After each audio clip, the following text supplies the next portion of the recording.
Now let us understand, right? So this is a very important term, right, in this course, kinematic pair, right? So a kinematic pair is nothing. It is simply the joint, or you can say the connection between two links, right?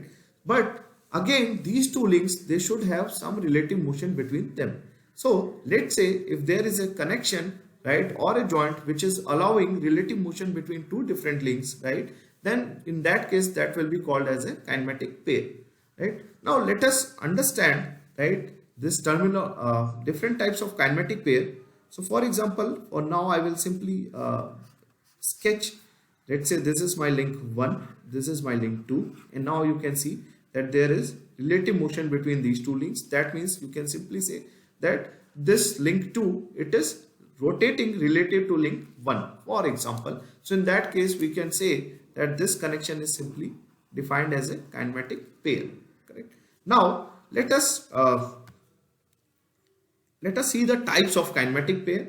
So usually the types of kinematic pair, it can be classified based on 3 different categories. So the first category is the nature of contact. So let us see.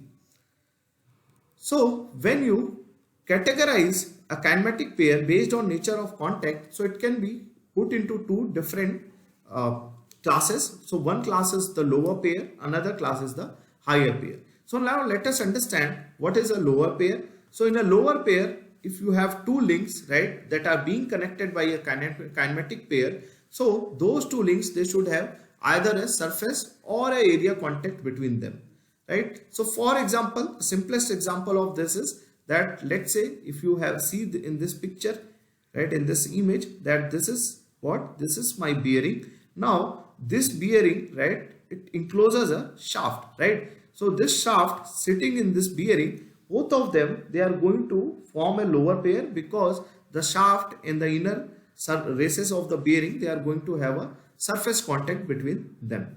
Now what is a higher pair? So a higher pair, it can be simply defined as a kinematic pair which has a point, very important.